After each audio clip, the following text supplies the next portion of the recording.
Saudari-saudaraku terkasih dalam Tuhan Yesus Kristus, selamat pagi dan berkah dalam.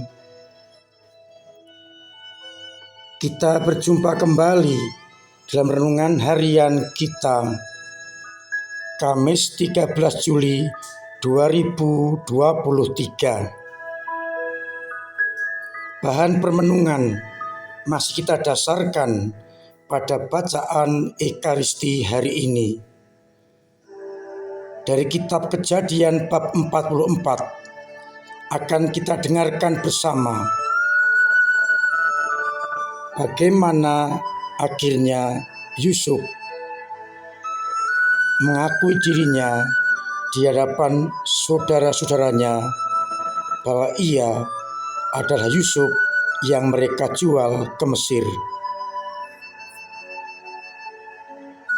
Meskipun saudara-saudaranya takut, tapi Yusuf menegaskan, "Janganlah takut, karena Allah menyuruh aku mendahului ke Mesir demi keselamatan kalian." Pada bacaan Injil melanjutkan bacaan kemarin, Matius bab 10 ayat sampai 15, ditegaskan bagaimana para murid diutus pergi mewartakan kerajaan surga sudah dekat, untuk menyembuhkan orang sakit, membangkitkan orang mati, mentahirkan orang kusta, mengusir setan, dan hendaknya diberikan dengan cuma-cuma, karena mereka pun juga diberi dengan cuma-cuma. Selain itu ada pesan agar tidak membawa apa-apa di dalam perutusan itu, karena seorang pekerja patut mendapatkan upahnya.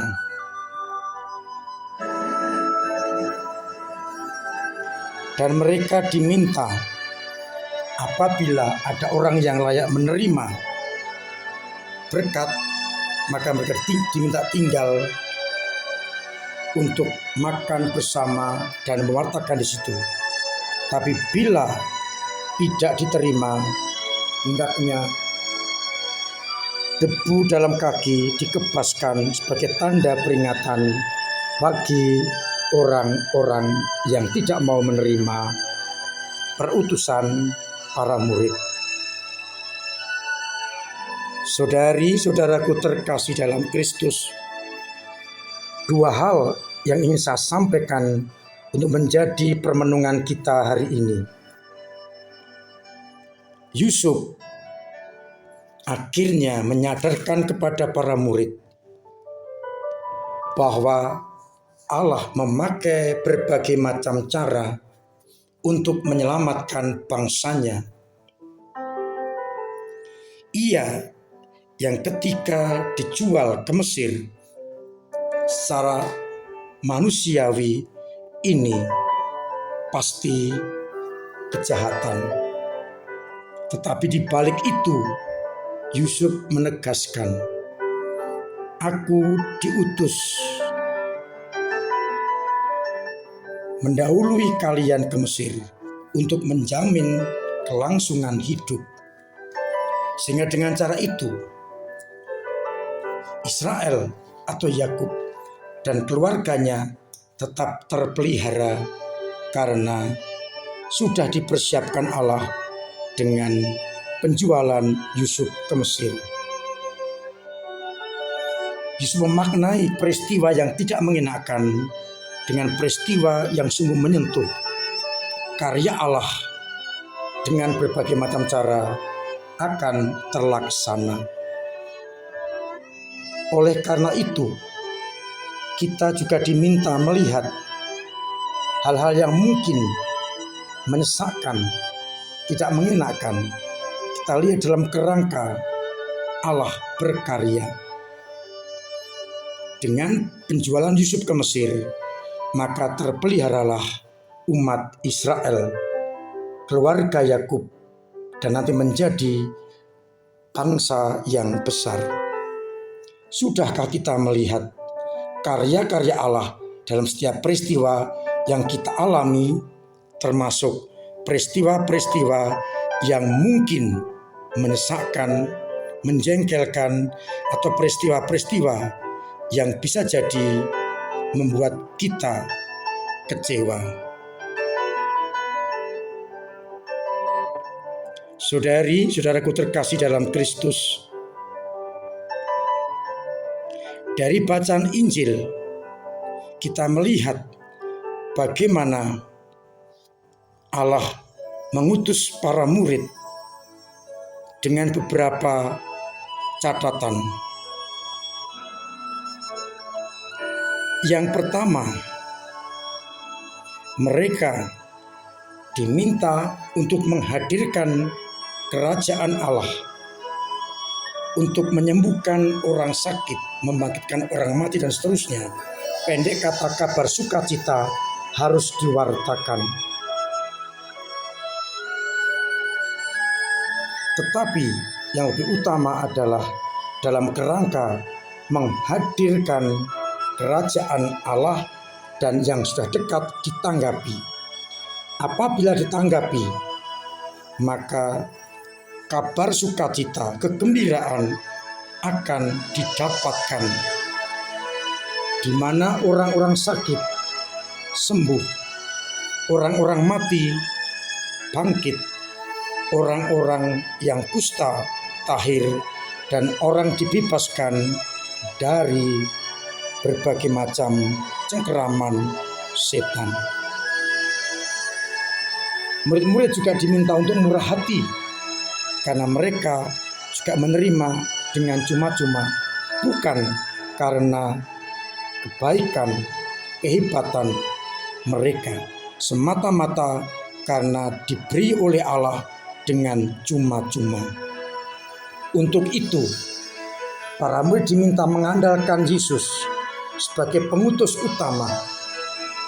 Maka mereka dipesan agar tidak membawa apa-apa, emas, perak, tembaga, dan sebagainya, atau bekal, dengan harapan mereka tetap mengandalkan Yesus sang pengutus dan tidak mewartakan diri sendiri. Bagaimana dengan kita yang juga diutus dan sudah dipilih sebelumnya, bukan karena jasa kita, bukan karena kehebatan kita, tapi pertama-tama karena rahmat Allah yang cuma-cuma diberikan kepada kita. Maka kita pun harus siap untuk memberikannya kepada orang lain dengan cuma-cuma, dengan siap diutus kemana kita pergi, dan hendaknya kita mengandalkan Allah di atas segala-galanya, agar akhirnya kita benar-benar mampu dalam pewartaan dan pelayanan, sungguh mewartakan kerajaan Allah, membawa kabar sukacita bagi siapapun juga, orang-orang yang diberikan Tuhan kepada kita. Oleh karena itu, dalam rasa syukur saya mengharapkan panjenengan diharapkan untuk mewartakan kerajaan Allah, artinya membawa kabar gembira kepada orang-orang yang kita jumpai dengan cuma-cuma. Dan kita hendaknya tidak mengandalkan dan mewartakan diri kita, melainkan mengandalkan dan mewartakan Allah dalam karya-karya kita. Mari kita renungkan sejenak bagaimana panggilan kita dan bagaimana kita menerjemahkan panggilan itu dengan siap mewartakan karya Allah lewat panggilan perutusan kita masing-masing. Entah sebagai kelompok legio, karismatik,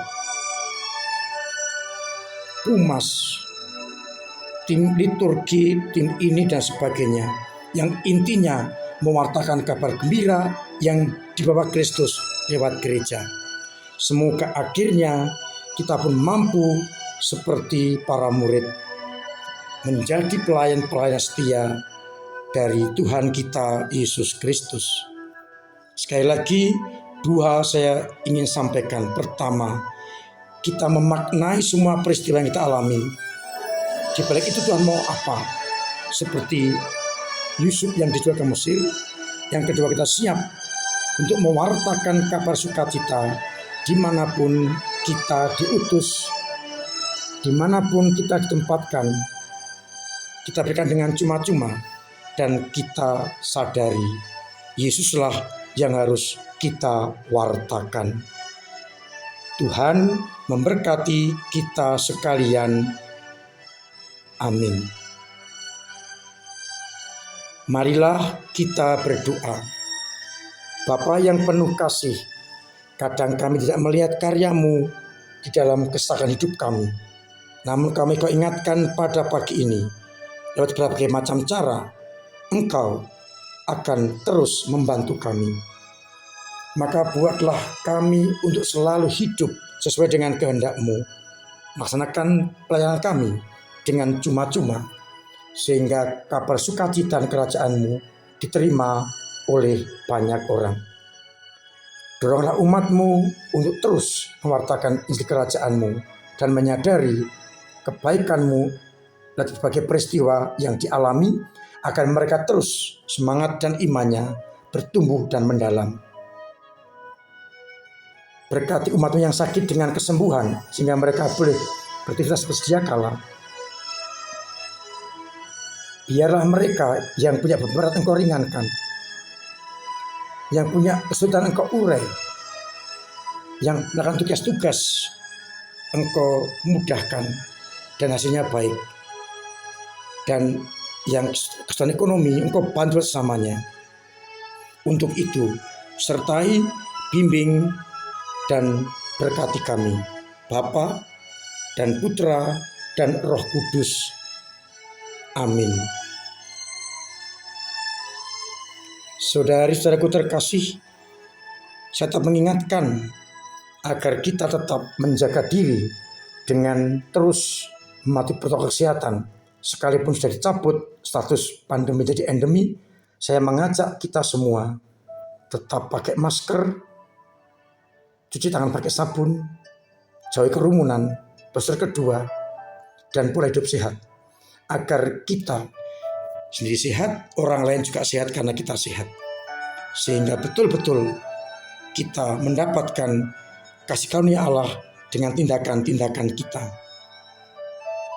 Saya masih mengingatkan tanggal 18 Juli, tanggal malam 1 Suro jam 6 sore. Akan ada misa inkulturasi dengan gamelan dan bahasa Jawa, dilanjutkan dengan pemberkatan gedung serbaguna kita sekalipun belum terisi. Harapannya segera kita terisi sehingga dapat kita fungsikan dengan maksimal untuk berbagai macam pelayanan. Masih tunggu apa yang dibutuhkan. Doa dari umat, tenaga-tenaga umat, dan dana untuk kepentingan gereja dalam pelayanan Injil. Mudah-mudahan dengan ini semua kita semakin diberkati Tuhan dan berpastoral dengan sebaik-baiknya. Akhirnya saya ucapkan selamat pagi, selamat merenungkan, salam sehat, Tuhan memberkati.